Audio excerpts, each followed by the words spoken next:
नमस्कार, जय माता दी। मैं हूँ आपकी अपनी लाइफ डिज़ाइनर जीतू आचार्य। राशियों का हाल अगर हमें पहले ही पता चल जाए तो क्या हम प्रिकॉशन नहीं ले सकते? ऐसे ही कुछ हाल हम भी आप तक पहुँचाते हैं। नवंबर का महीना कैसा रहने वाला है हर राशि वालों के लिए? बहुत सारी उत्सुकता है ना। हर किसी को कहीं ना कहीं ये क्रेज़ रहता है कि मेरी राशि में ऐसा क्या होने वाला है। भाई हो भी क्यों ना, क्योंकि नवंबर का वो महीना होता है, अगर हम हिंदी कैलेंडर से चलते हैं तो इसे मार्गशीर्ष महीना कहा जाता है। लेकिन अगर हम इंग्लिश कैलेंडर से चलते हैं तो हम बहुत ही आखिरी पड़ाव पर पहुंच रहे हैं, जहां पर हम इस साल को समाप्ति की तरह देखते हैं। फिर अगला 2026 का आगाज जो है वो जनवरी से शुरू कर देते हैं। लेकिन इस महीने में बहुत सारी खास चीजें हो रही है, बहुत बड़े बड़े बदलाव हो रहे हैं। इस महीने में ही देव प्रबोधिनी एकादशी होती है, जब श्री हरि विष्णु जाग जाते हैं योग निद्रा से। यही वो महीना होता है जब तुलसी विवाह होता है। यही वो महीना होता है जो देवों की दीपावली का पर्व होता है। यही वो महीना होता है जब कहा जाता है कि अगर हम अच्छे कर्म करते हैं, तप, दान, ये सारी चीज़ें करते हैं तो हमारे जीवन के अंदर बहुत बड़े बड़े चेंजेस होते हैं। लेकिन जब चेंजेस की बात कर रहे हैं तो दो ग्रहों के, मुख्य दो ग्रहों की वो चेंज भी हो रहे हैं। एक प्लेनेट वक्रीय होगा, बहुत बड़ा प्लेनेट, और दूसरा प्लेनेट मार्गी होगा, यानी सीधी चाल चलने लगा, वो भी बड़ा प्लेनेट है। तो अब कौन कौन से ऐसी भूमिकाएं बन रही हैं जिसे समझना बहुत जरूरी है। हमारी कुंडली के हिसाब से हमारी राशि में ऐसा कौन सा योग बन रहा है और किस भाव में बन रहा है, ताकि हम उसी तरीके से अगर उपाय करेंगे तो किसी भी महीने में कोई भी दिक्कत नहीं आती। इसीलिए क्योंकि जब हम अवेयर हो जाते हैं, जब हम पहले से ही जान जाते हैं अपने ग्रहों की सिचुएशन को, तो हम कहीं ना कहीं उस सॉल्यूशन की तरफ बढ़ते हैं। जो छोटा सा उपाय, मात्र एक छोटा सा उपाय होता है, लेकिन उसके बीच हमें बहुत बड़ा एक सॉल्यूशन मिलता है हमारी जिंदगी को कंट्रोल करने का। वृश्चिक राशि वालों, नवंबर का महीना आपका कैसा रहने वाला है? बहुत सारी चीजें हम बता चुके हैं अभी तक, तुला राशि तक, कि कैसा रहने वाला है नवंबर का महीना, क्योंकि यही वो महीना है जब आपको बहुत सारे लाभ जो है वो मिल सकते हैं। जैसे कार्तिक के महीने में आपने दिए नहीं जलाए, तो नवंबर के सिर्फ 5 दिन दिए जला लीजिए, आप आपको पूरे महीने का लाभ मिलता है। लेकिन सही भाव से, अच्छी नीयत से जलाने हैं। और एक चीज़, अपनी प्रिय चीज़, खाने की चीज़ छोड़ दीजिएगा 5 दिन के लिए, यानी इतने।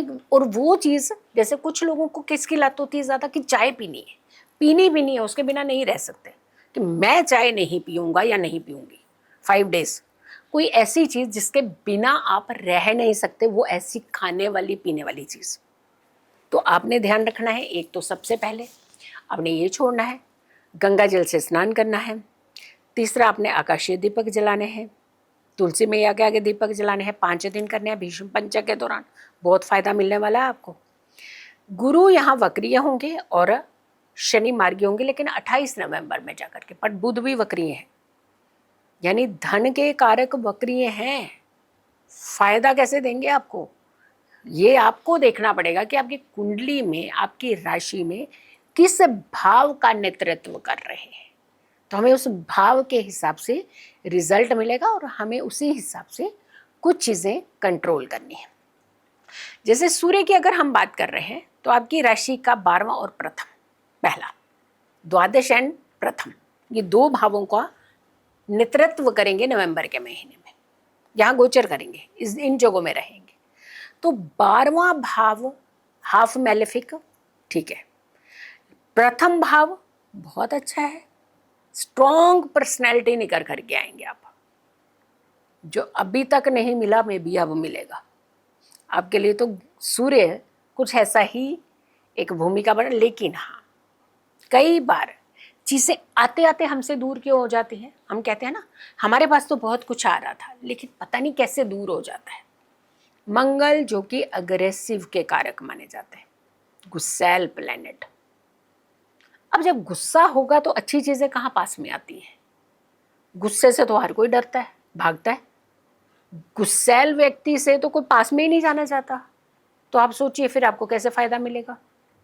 अपने गुस्से को पीछे रखिएगा, क्योंकि यहाँ प्रॉब्लम क्या आ रही है, एक तो मंगल यहाँ पे, दूसरा सूर्य के साथ उसकी युति, तीसरा बुध भी बैठेंगे आकर के, और बुध जो है वो वक्री कंडीशन में आकर के बैठेंगे।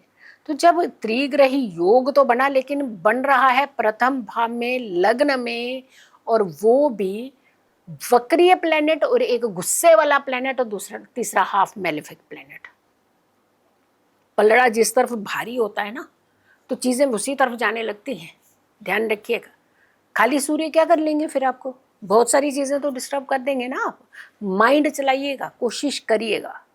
जैसे होता है कई बार हमें लगता है कि हम दूसरों को कहते हैं कि आप अपने माइंड से ना बड़ा अच्छा काम कीजिएगा, लेकिन जब अवस्थाएं ग्रहों की आती हैं, ज़रूरी नहीं है कि हमारा माइंड चल पाए, बट उपाय करने से हमारे अंदर एक कंट्रोलिंग भाव आता है।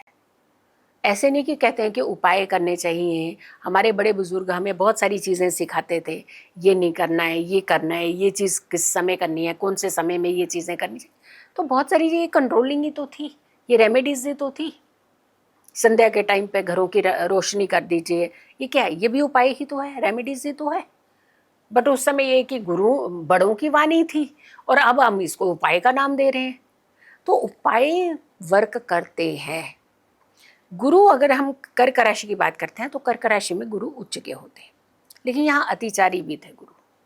अतिचारी के साथ साथ है, अभी यहाँ पर गुरु वक्रीय हो जाएंगे।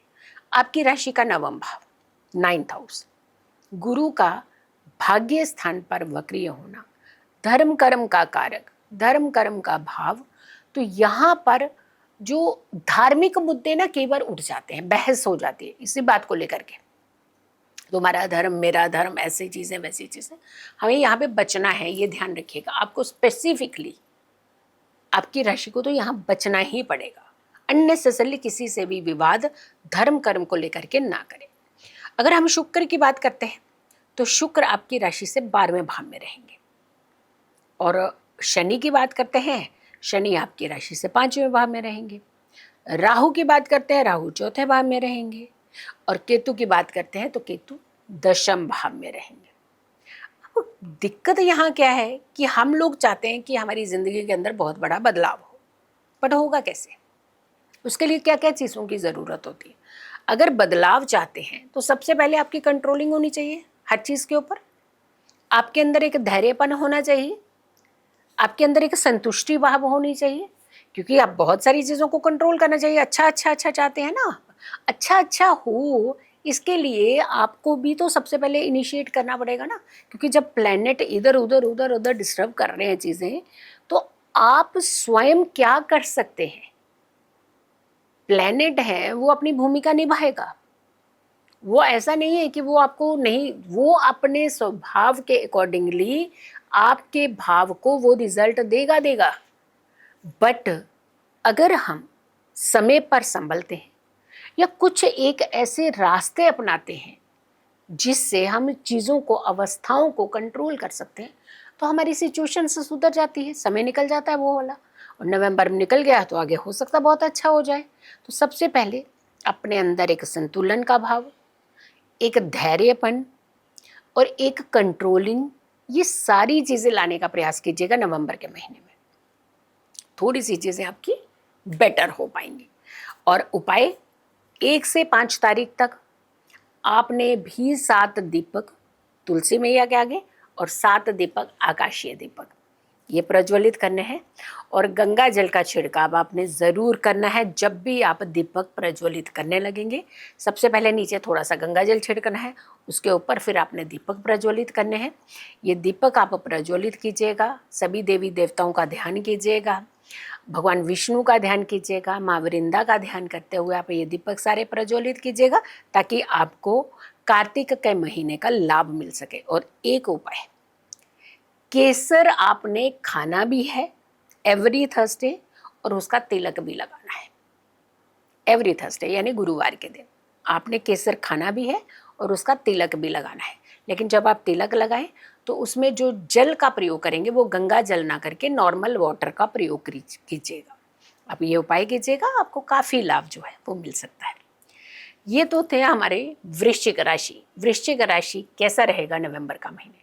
5 जो दिन है आकाशीय दीपक जरूर जलाइएगा, जुपिटर के उपाय जरूर कीजिएगा ताकि आप अपनी ग्रोथ, अपनी डेवलपमेंट जो है वो कर सके, एक संतुलन जीवन जी सके और आने वाले समय को कहीं ना कहीं कंट्रोल करते हुए बैलेंस कर सके। सो वीडियो को बहुत सारे लोगों को जरूर शेयर कीजिएगा। नमस्कार, जय माता दी।